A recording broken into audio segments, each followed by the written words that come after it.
Right now, there are literally thousands of pounds of invisible pressure uh, actively trying to push your backyard directly into your living room. Yeah, it's a pretty wild thing to think about. You can't see it. If you look out your window on, a quiet Saturday morning, you probably just see this peaceful sanctuary, like a lawn, a patio, maybe a few garden beds. Right, it looks entirely still. It looks permanent. Exactly. But your property is actually fighting this relentless microscopic war against the elements. And welcome to the deep dive, by the way. Today we are going to the literal front lines of that battle. We really are, and it's an important one too. So we're pulling from this incredibly comprehensive guide put together by 806 Lubbock Concrete. It's titled Maximizing Property Value with Retaining and Seating Walls in Lubbock TX. Which, sounds very technical at first glance. Yeah, on the surface, that title might sound like just a simple landscaping brochure. But okay, let's unpack this because we are going to look way past the surface level aesthetics of like a nice garden wall. Oh, absolutely. We're diving into the intersection of intensive structural engineering, fluid dynamics, and property valuation. Because dirt and concrete are a massive financial investment. They are, and this source material really strips away the romanticism of gardening. It forces us to look at the structural realities of land ownership. We are talking about the literal infrastructure required to hold a piece of property together. Right. And to drastically increase its market value. Hmm. So let's start with the foundational threat to any property, which is nature. Specifically, nature taking its course in West Texas. Oh boy. Yeah, West Texas is a very unique environment. The guide points out that homeowners in Lubbock face this very specific trifecta of environmental hostility. You've got high winds, sudden heavy rainstorms, and shifting soils. And we really need to define what shifting soils actually means in this context, because we aren't just talking about, a little sand blowing across the driveway. Right, it's much more aggressive than that. Exactly. West Texas is notorious for expansive clay soils. So on a microscopic level, the particles in this clay basically act like a sponge. A very, very dry sponge most of the time, I'm guessing. Yeah, exactly. During a dry spell, which is most of the time out there, the soil shrinks, it cracks, and it pulls away. But when one of those sudden torrential rainstorms hits, things change fast. The water just floods in. Right. Water molecules wedge themselves between those clay particles, and the soil violently expands. Violently. So it's not this slow, gentle wearing away of topsoil. It's an aggressive, rapid expansion. And the source highlights that retaining walls, they are not decorative features just meant to look pretty. No, not at all. They are highly engineered defenses against something called hydrostatic pressure. Hydrostatic pressure. Okay, so are people really underestimating how heavy wet dirt is? Because I feel like I am. Oh, almost everyone does. Hydrostatic pressure is basically the enemy of any structural foundation. When that expansive soil absorbs water after a heavy rain, the water doesn't just sit statically in the ground. It has to go somewhere. Right. Gravity's pulling it down and the expanding clay is pushing it out. It creates this immense outward kinetic energy. We're talking thousands and thousands of pounds of force pushing laterally against whatever is in its way. See, I think the common misconception, and I definitely thought this, is that a retaining wall is basically just a heavy brick fence. Yeah, that's how most people view it. But reading through the engineering specs in this guide, it completely flips how I look at these structures. I mean, a retaining wall isn't a fence. And it isn't even really a dam. It's more like a high-capacity pressure release valve. What's fascinating here is that that is a much more accurate way to conceptualize it. If you build a solid wall, like a literal dam to simply block that wet soil, the hydrostatic pressure will eventually just find a weak point. And just blow right through it. And snap it right in half, Yeah. yeah.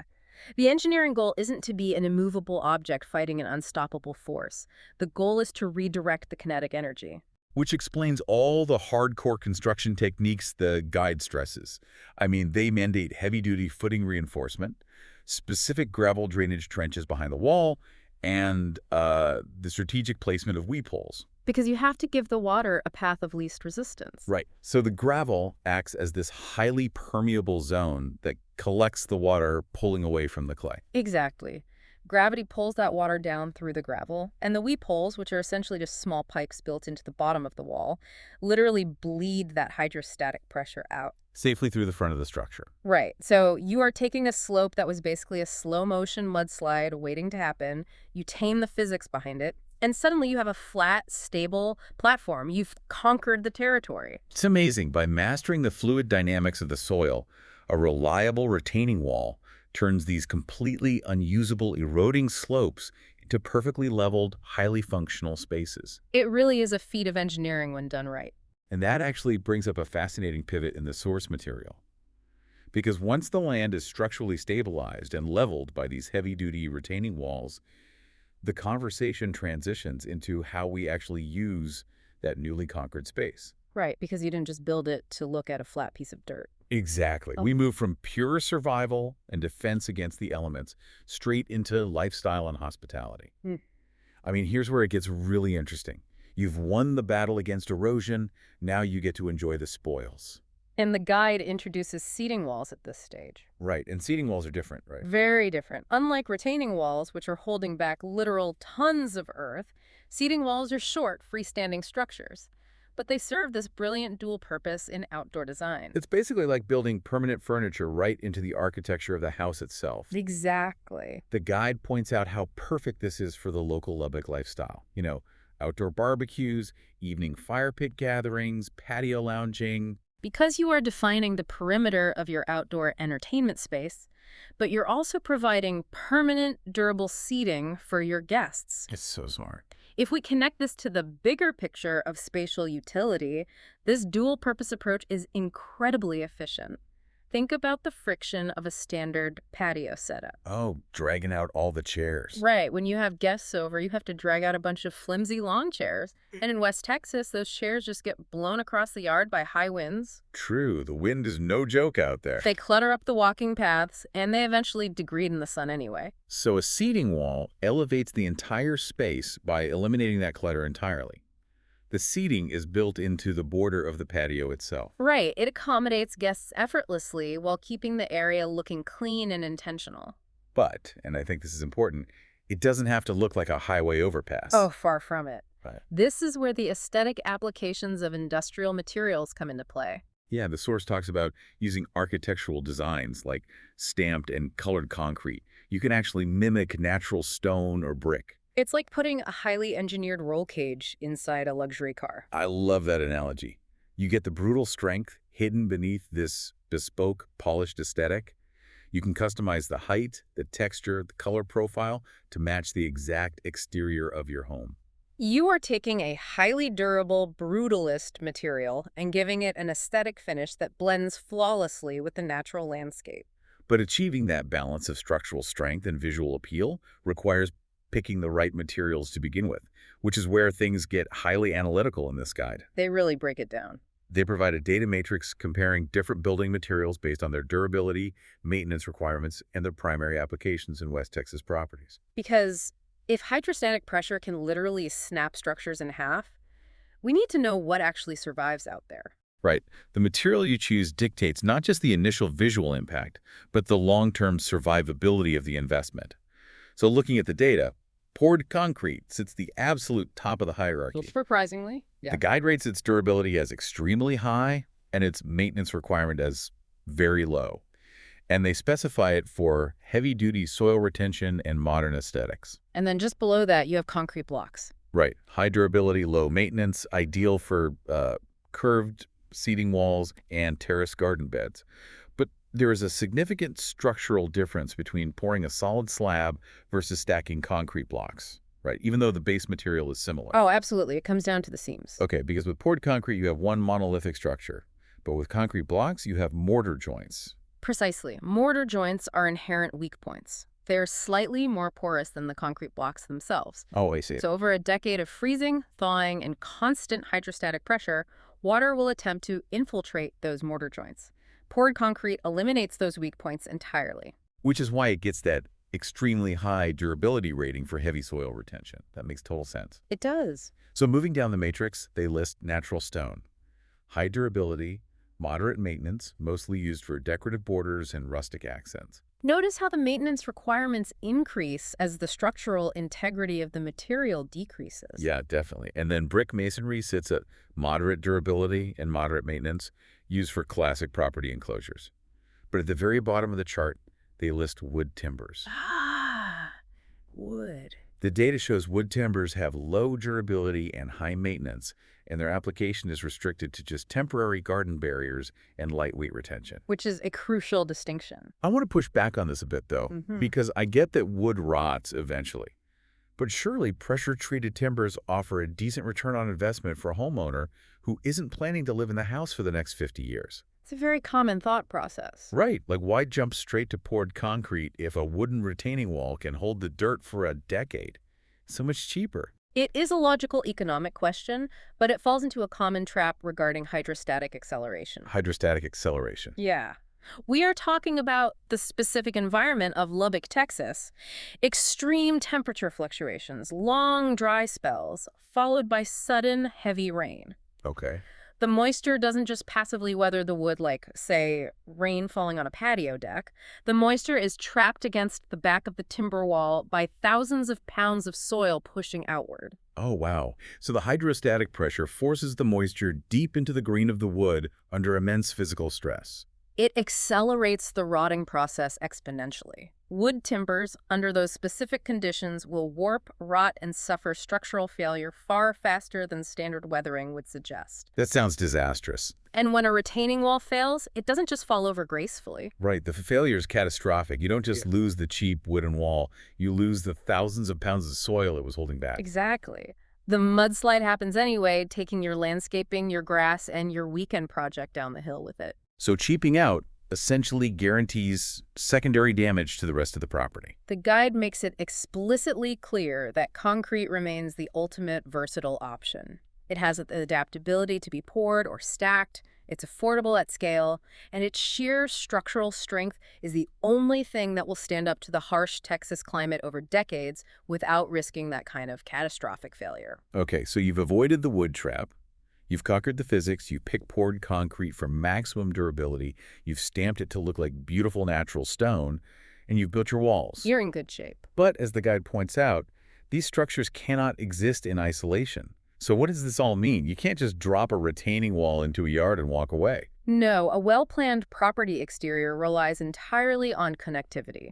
The source highlights how retaining walls must integrate seamlessly with main pathways and cement driveways. Wait, so if the retaining wall isn't tied into the driveway drainage, are you essentially just funneling a mudslide directly onto a flat, concrete slab? That is the exact mechanism of failure, yes. So you're trading a ruined lawn for a cracked foundation. When you integrate terraced garden beds directly with a primary cement driveway, you aren't just creating a polished aesthetic, you are fundamentally managing water runoff.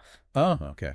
If your retaining walls are improperly placed, or if they lack that integration water pools on your driveway slab during a storm, and over time, that standing water seeps underneath the edges of the concrete, Which washes away the soil supporting the driveway from underneath. resulting in massive foundational shifts.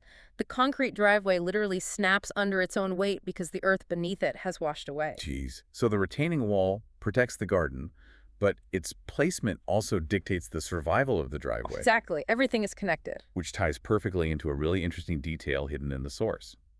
The guide cites a perspective from an entity called Sarasota Cell House Fast Buyer. Yes, I noticed that too. Now, at first glance, a company that buys houses fast for cash might seem entirely disconnected from a deep dive into landscaping masonry. It seems like a weird inclusion. Right.